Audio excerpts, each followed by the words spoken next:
لگا کے نعرہ رسالت بتاتے ہیں سب کو، ہمیں وہ لوگ ہیں جن کا رسول زندہ ہے۔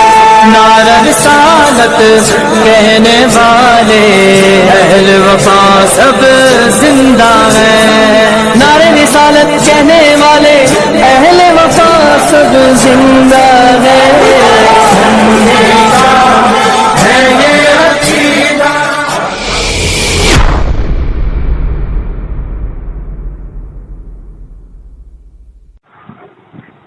السلام علیکم۔ والسلام علیکم اتباع اللہ۔ ہاں عبداللہ صاحب جی میں بات کرنا چاہ رہا تھا آپ سے، یہ درود السلام جو پڑھتے ہیں جمعے کی نماز کے بعد۔ جی جی جی ضرور بتائیں گے انشاءاللہ۔ پہلے یہ میں جان لوں کہ آپ کس فرقے سے تعلق رکھتے ہیں؟ فرقے سے تعلق میں بس جی میں فرقے سے کسی سے تعلق نہیں رکھتا، بس جو قرآن و حدیث کے حرام اس کے مطابق چلنے کے اللہ کا شکر ہے۔ اچھا، اور کس علماء کو سننا پسند کرتے ہیں آپ آج کے دور میں؟ علماء کو ہاں سن لیتا ہوں، جو اچھا لگتا ہے، جس کی تقریر اچھی لگتی ہے۔ آپ کہاں کے رہنے والے ہیں؟ میں وہیں کہی ہوں، عامر کا پڑوسی ہوں میں بالکل۔ نہیں کہاں کے رہنے والے ہیں؟ اچھا میں دہرے کہی ہوں، میں دہلی؟ دہرہ دہرادون؟ نہیں دہرہ۔ یہ کہاں ہے بھیا؟ اچھا یہ عامر نے مجھے نمبر دیا تھا نا آپ کا، آپ جانتے ہیں عامر کو جس کا میں نے فوٹو بھیجا آپ کے پاس؟ جی فیس بک سے انہوں نے میرا نمبر لیا تھا۔ نہیں آپ کون سے پردیش کے رہنے والے ہیں، کون سے اسٹیٹ کے؟ U P Hapur. اچھا ہاپوڑ کا رہنے والے ہیں آپ؟ جی اچھا ضلع ہاپوڑ ہے ہمارا، گاؤں دہرہ۔ اچھا دہرادون نہیں دہرہ۔ اچھا نہیں تو میں یہ پوچھ رہا تھا کہ آپ جو ہیں وہ تبلیغی جماعت سے تعلق رکھتے ہیں کہ اہل حدیث ہیں؟ میں تو حضرت مدرسے میں پڑھتا ہوں۔ ارے بھیا اہل جی کیا نام ہے مدرسے کا؟ مدرسہ تعلیم الاسلام پپلاڑا مسوری کے پاس۔ ہاں تو یہ اہل حدیثوں کا مدرسہ ہے نا؟ نہیں حضرت اہل حدیث کا مدرسہ نہیں، یہ تو آپ جھوٹ بول رہے ہیں۔ پھر دیوبندیوں کا ہے؟ بس پتہ نہیں کس کا ہوگا، شاید دیوبندیوں کا ہی ہو۔ ہاں دیوبندیوں ہی کا ہے۔ ہاں اشرف علی تھانوی صاحب آپ کے اکابر علماء سے ہیں، علماء میں سے ہیں کہ نہیں؟ جی ہاں ہمارے علماء میں سے ہیں۔ ہاں تو یہ کہیے نا کہ آپ دیوبندی ہیں یار، اتنا چھپانا، اتنا ڈرنا، اتنا دبانا، یہ کاہے کے لیے کرتے ہو تم لوگ؟ نہیں حضرت دیکھو میں تو اپنے نام کے پیچھے دیوبندی لگاتا نہیں، اور پھر ڈرنے کے بعد کیا ہے آپ تو مجھے کھا جاؤ گے؟ نہیں تو وہی تو میں کہہ رہا ہوں، میں جو ہوں مین ایٹر نہیں ہوں، میں انسان نہیں کھاتا ہوں جی۔ اسی لیے جب پوچھا گیا تھا تو ڈائریکٹ بتاتے دیوبندی ہیں یار، میں کہاں سے گھما پھرا کے ہاں سناؤ نا۔ دیکھو ہمارے جو علماء کرام ہیں ہاں نہ تو وہ اپنا آپ کو دیوبندی کہلواتے، اچھا، اور نہ ہی ہمارے علماء کبھی اپنے نام کے بعد دیوبندی لگاتے۔ اچھا بس انہوں کا کہنا یہ ہے کہ جو اللہ اور اس کے رسول اور جو قرآن و حدیث کہہ رہا ہے بس اس سے چلیے آپ۔ اچھا جی تو آپ کے جو مطلب قرآن حدیث جو کہہ رہا ہے خالی آپ وہ مانتے ہیں، تو آپ غیر مقلد تو ہیں نہیں بھیا؟ امام اعظم ابو حنیفہ رضی اللہ تعالیٰ عنہ کی تقلید کرتے ہیں نا آپ؟ جی ہاں ہم امام ابو حنیفہ کو مانتے ہیں، حنفی ہیں ہم۔ ہاں تو پھر آپ یہ کہیے کہ قرآن حدیث اجماع قیاس اور علماء کے اقوال، یہ کہیے نا، جو تعارف کریے آپ اپنا۔ جی اچھا بہرحال کلیئر ہو گیا، آپ دیوبندی ہیں، کلیئر ہو گیا۔ اب آپ یہ بتائیے کہ آپ کا کیا اشکال ہے صلاۃ والسلام کے اوپر؟ صلاۃ والسلام کے اوپر یہ اشکال ہے جی میرا، ہمارے جو علماء کرام ہیں انہوں کی ایک کتاب ہے مسائل شرک و بدعت۔ اچھا تو اس کے اندر جو ہے میں آپ کو فوٹو دے سکتا ہوں واٹس ایپ پر؟ آپ بتا دیں، فی الحال تو ضرورت پڑے گی تو لے لیں گے۔ جی تو اس میں یہ لکھا ہوا ہے کہ خواجہ معین الدین چشتی اجمیری رحمۃ اللہ علیہ کے زمانے میں، خواجہ نظام الدین رحمۃ اللہ علیہ کے زمانے میں کبھی بھی جو ہے ایسا نہیں ہوا، یعنی ان کی زندگی سے کوئی ایک اتنی سی بھی پیشین کوئی نہیں ملتی کہ جو انہوں نے صلاۃ والسلام اس طرح سے کھڑے ہو کر کے جھوم جھوم کے پڑھا ہو۔ اچھا جی، اور اس کو بالکل آج کے دور میں جو ہے جیسے کہ عید میلاد النبی اور محرم کے دن جو ہے جھنڈے لہرانا اور شب برات کے دن جو ہے حلوے پکانا، تو ہمارے عالم ان چیزوں کو منع کرتے ہیں بالکل۔ اچھا. اور حالانکہ میں آپ سے حضرت میں آپ سے یہ نہیں کہہ رہا کہ وہ جو ہے درود و سلام کو بالکل غلط کہتے، استغفر اللہ، ایسا نہیں ہے، بلکہ ہمارے عالموں نے اپنی کتاب میں خود لکھا ہے کہ درود و سلام پڑھو، بلکہ قرآن خود کہہ رہا ہے وما ارسلناک الا رحمۃ للعالمین. درود و سلام پڑھیے آپ، لیکن ایک کونے میں بیٹھ کر. ایک کونے میں بیٹھ کر. جی.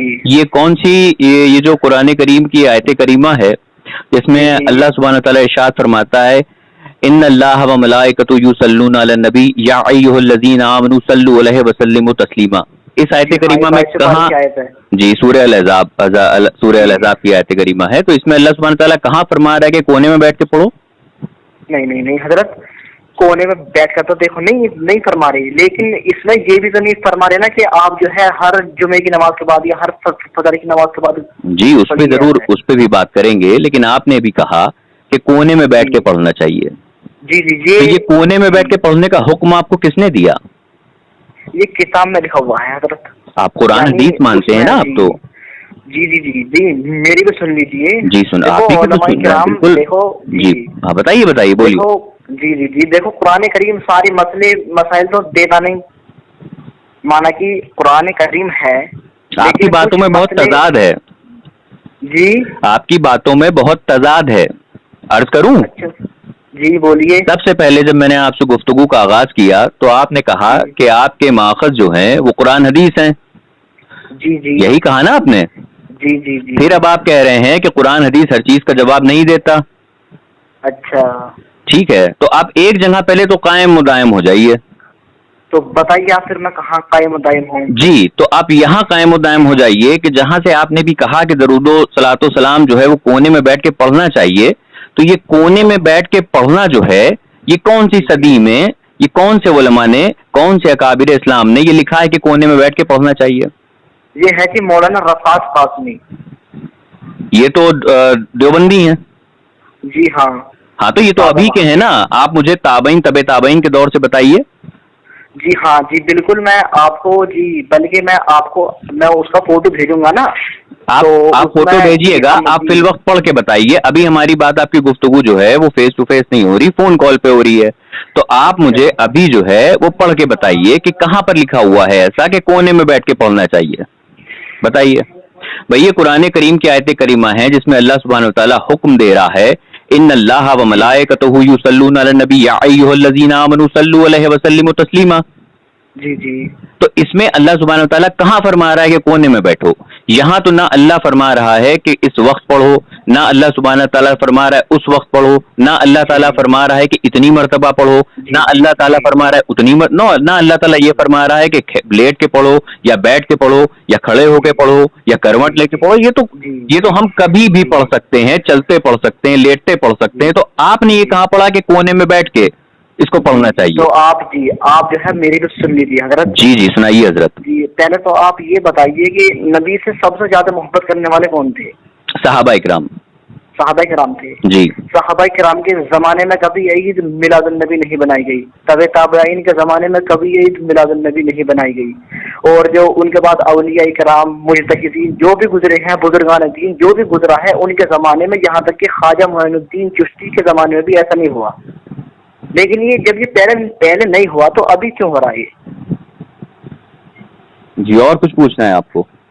جی جب یہ دیکھو جو انسان، جو صحابہ جو نبی سے زیادہ محبت کرنے والے ہیں، ہم تو ان کے دھول کے برابر بھی نہیں. تو جب ان کے زمانے میں نہیں ہوا تو پھر ہم کیوں اس کام کریں؟ صحیح بات ہے. جب صحابہ اکرام کے زمانے میں کبھی بھی جو ہے وہ 3 دن، 1 دن، 40 دن کی جماعت نہیں نکالی گئی دن متعین کر کے، تو پھر صحیح بات ہے. پھر کاہے کے لیے تبلیغی جماعتی جو ہیں وہ 1 دن، 3 دن، 40 دن کا ٹائم مقرر کر کے نکلتے ہیں؟ صحیح بات ہے، تو بدعت ہے. اچھا تو آپ جماعت کے اوپر بات کر رہے ہیں پھر؟ نہیں میں تو آپ کو بتا رہا ہوں کہ جو کام صحابہ نے نہیں کیا، جیسا کہ ابھی آپ نے بتایا صحابہ نے عید میلاد النبی نہیں منایا. چلو وہ تو بات ٹھیک ہے. جی یہ جو ہے مولانا الیاس رحمۃ اللہ علیہ جو ہیں جنہوں نے تبلیغ کام شروع کیا تھا، تو آپ جو ہے خود سوچئے کہ صحابہ کرام کے زمانے میں جو ہے صحابہ تبلیغ کے لیے جاتے تھے نہیں جاتے تھے؟ بالکل جاتے تھے، بے شک جاتے تھے. کس نے منع کرا نہیں جاتے تھے؟ جی تبلیغ کے کام دیکھیے صحابہ کرام نے بھی کیا ہے، اور صحابہ کرام کو جو ہے اللہ کے نبی نے خود بھیجا تھا کہ تم اس ملک میں جاؤ. ہاں تم بالکل، وہاں جا اس کر کا انکار نہیں. میں نے کہا 1 دن 3 دن 15 دن 40 دن، میں یہ کہہ رہا ہوں آپ سے مسجد میں قیام کرنا، مسجد میں کھانا بنانا، وہاں پر شور و غل کرنا، وہاں پر موبائل فون لے جانا، میں اس کی بات آپ سے کر رہا ہوں. لوگوں سے ادھار پیسہ مانگ کے تبلیغ پہ جانا. میں آپ سے یہ کہہ رہا ہوں کہ یہ 1 دن 3 دن 4 دن 14 دن 15 دن 40 دن 50 دن یہ متعین کس نے کرائے ہیں؟ یہ آپ کو یہ حدیث شریف پڑھ دیجیے. یہ تو مولانا الیاس رحمۃ اللہ علیہ نے کیا جی. ہاں تو یعنی کہ کیا معاذ اللہ ثم معاذ اللہ، کیا صحابہ اکرام رضی اللہ تعالیٰ عنہ اجمعین کے زمانے میں کیا ان کو اتنا معاذ اللہ شعور نہیں تھا کہ 3 دن 7 دن 14 دن 40 دن جانا چاہیے؟ یہ کئی 100 سال کے بعد 1300 سال کے بعد یہ آپ کے اکابر صحابہ ہیں، انہوں نے کہا کہ نہیں دن متعین کر لیں، یہ تو بدعت ہو گئی نا. دیکھو جی حضرت انہوں نے بھی تو کچھ سوچ کر یہ سب کیا ہو. نہیں میں نے سوچنے سمجھنے تو عید میلاد النبی جو مناتے ہیں ہم لوگ، عید میلاد النبی جو ہم مناتے ہیں تو ہم بھی سوچ سمجھ کے مناتے ہیں کہ نبی کریم صلی اللہ تعالی علیہ وسلم کی آمد کا دن ہے، نبی کریم کا ذکر کریں، اس لیے ہم مناتے ہیں. اور آپ کے اشرف علی تھانوی صاحب کے جو پیر و مرشد ہیں وہ بھی عید میلاد النبی مناتے تھے. نہیں جی نہیں جی مناتے تھے، آپ کو نہیں پتا؟ میں بتاؤں آپ کو؟ جی بتائیے. 1 منٹ رک جائیے جی بس صبر کریے. جی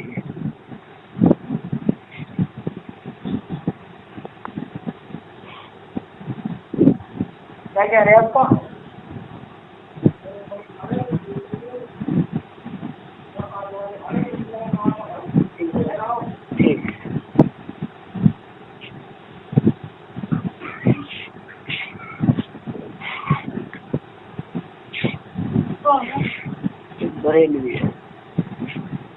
بریلوی ہے، الحمدللہ بریلوی ہے.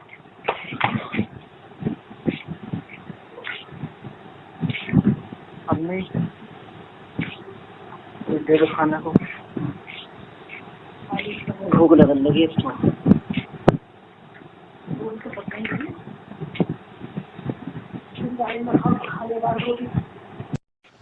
جی حضرت. جی آپ نے کال ہی ڈسکنیکٹ کر دی.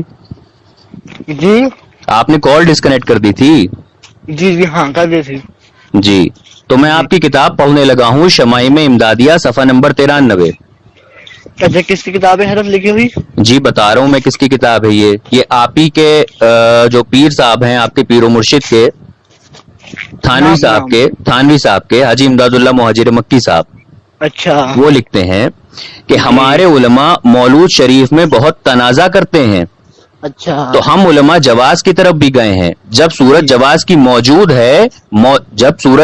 موجود ہے جی پھر کیوں تشدد کرتے ہیں، اور ہمارے واسطے اتباع حرمین کافی ہے.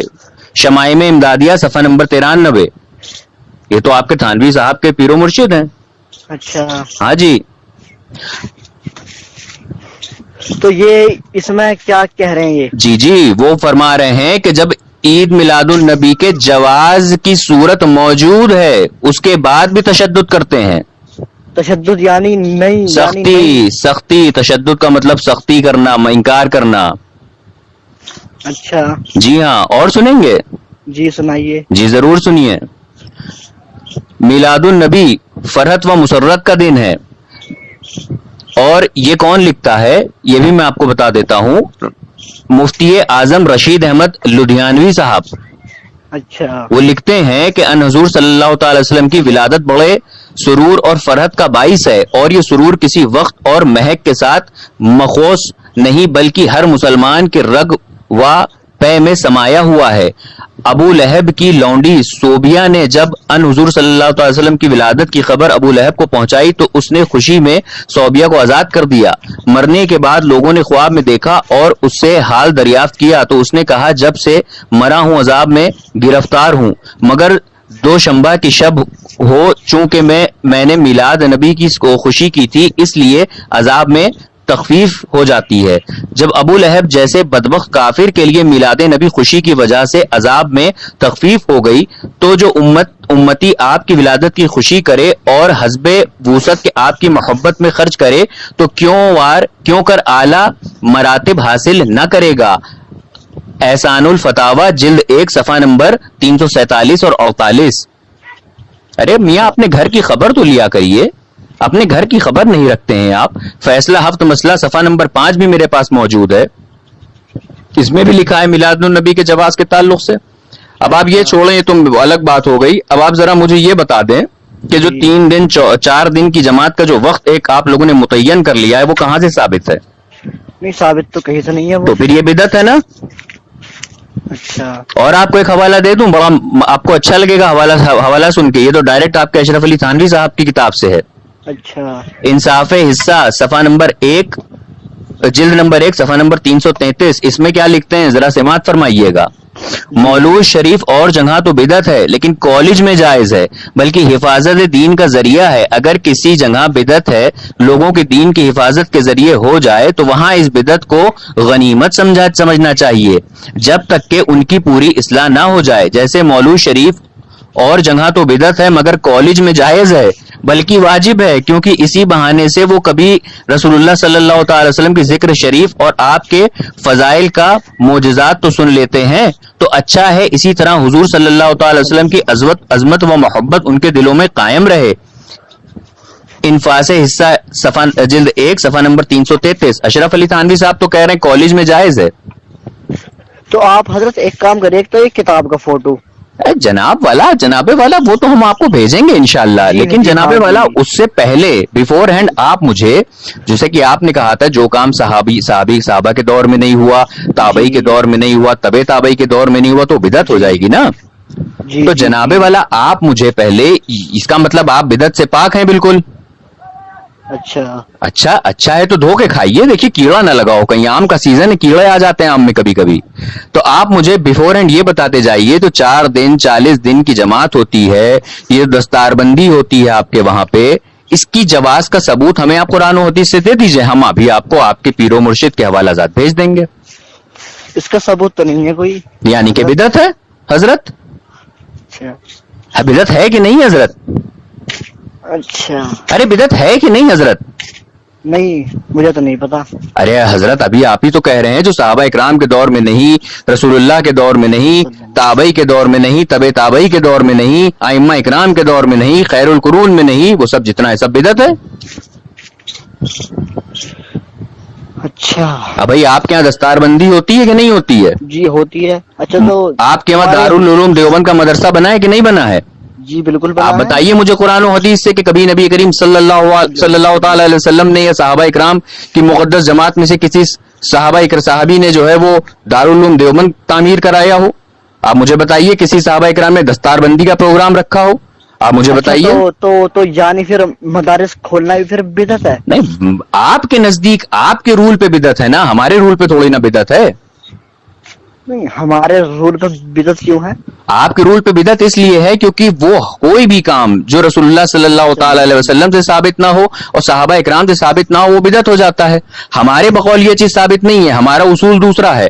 ہمارا جو شریعت کا اصول و ضابطہ ہے وہ آپ کے اصول و ضابطے سے بالکل الگ ہے, کانٹرری ہے, الٹا ہے. اچھا جی. تو آپ مجھے مطلب یہ جو آپ 3 دن 4 دن کے متعین کر کے جاتے ہیں, یہ بدعت ہوئی کہ نہیں ہوئی؟ پتا نا جی, مجھے تو بدعت ہوئی نہ ہوئی. ارے کیسے بدعت نہیں ہوئی؟ آپ ہی تو بھائی صحابہ سے ثابت ہے کہ 3 دن 4 دن متعین کر کے جاتے تھے صحابہ. دیکھو جی, پھر یہ بدعت ہوئی تو پھر تو عید میلاد النبی بھی ہوئی بدعت. نہیں تو پھر آپ کے پھر پیر و مرشد آپ کے اشرف علی تھانوی صاحب وہ بھی بدعتی ہو گئے, کیونکہ ان کے پیر حاجی امداد اللہ مہاجر مکی صاحب وہ تو عید میلاد النبی منانے کے جواز کے قائل تھے. میں تو نہیں جانتا نا جن کا آپ نام لے رہے ہیں. آپ تو پھر آپ جانتے ہی کیا ہیں آپ؟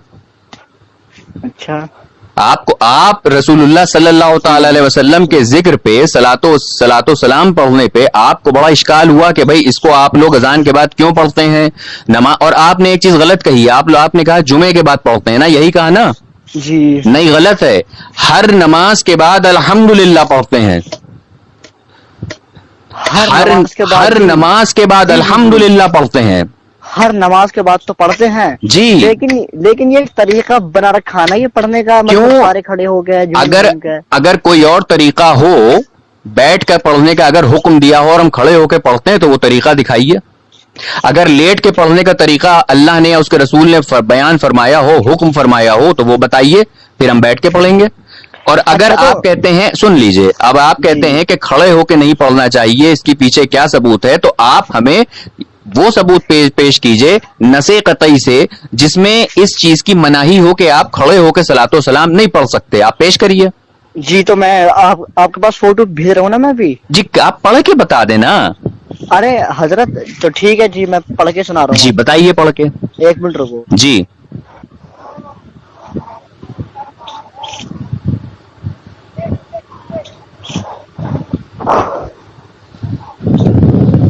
جی سناؤں پڑھ کے؟ جی جی بالکل۔ اس کے مصنف کون ہے؟ مصنف وہی مولانا عرفات قاسمی۔ ابھی ان سے ہمیں کیا لینا ہے یار؟ کیوں جی حضرت؟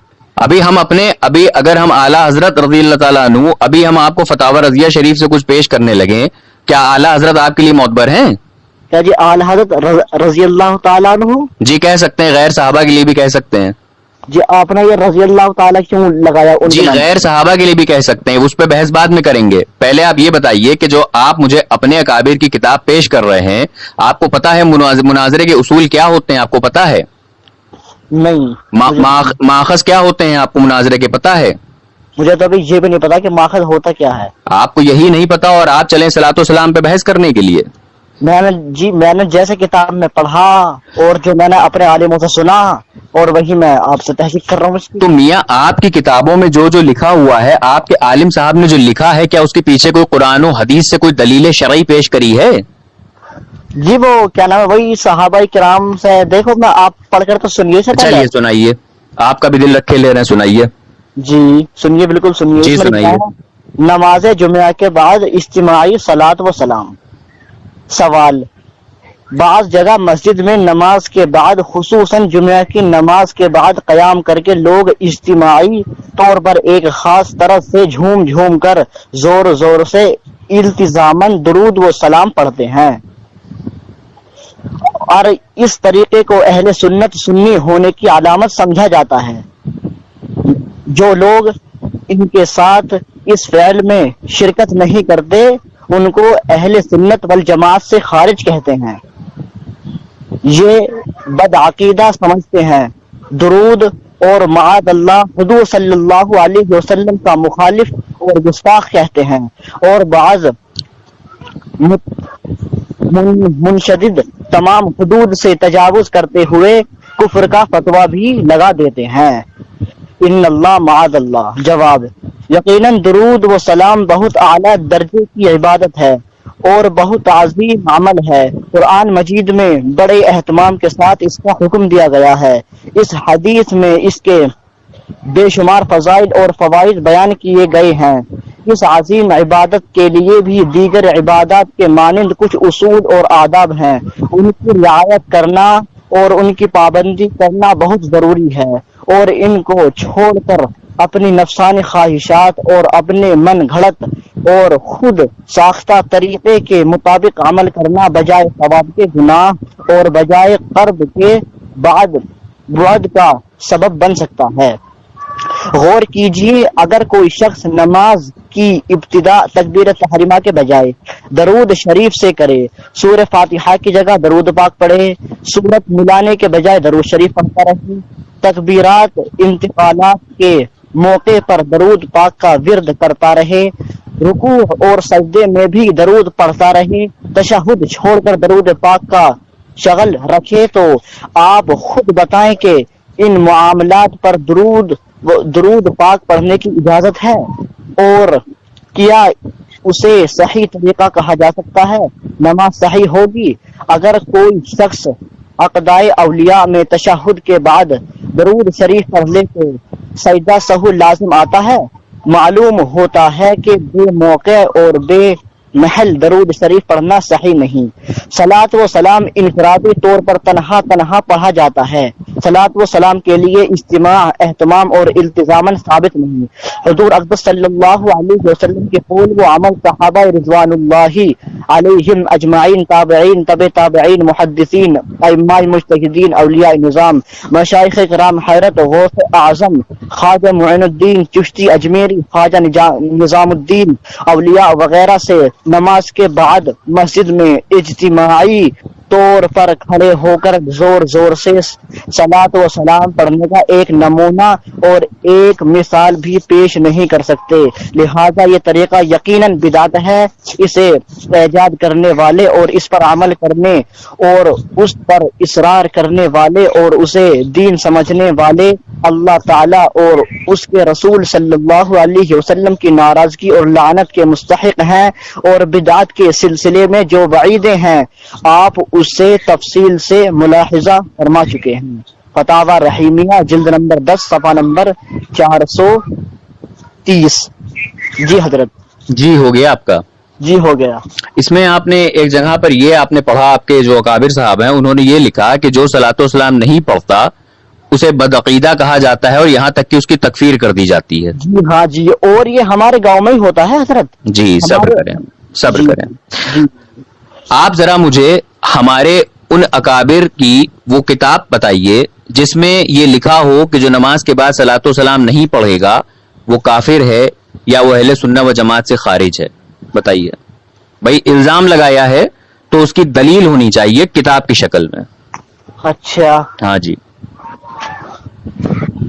تو دلیل تو میں تمہیں ابھی تو نہیں دے سکتا اس کی، یعنی کہ آپ دلیل سنیں آپ جو دلیل دینے کی بات کر رہے ہیں آپ کو تو یہ کہنا چاہیے کہ ہمارے اکابر صاحب نے جو لکھا ہے دلیل ہمیں تو ان سے لینی چاہیے۔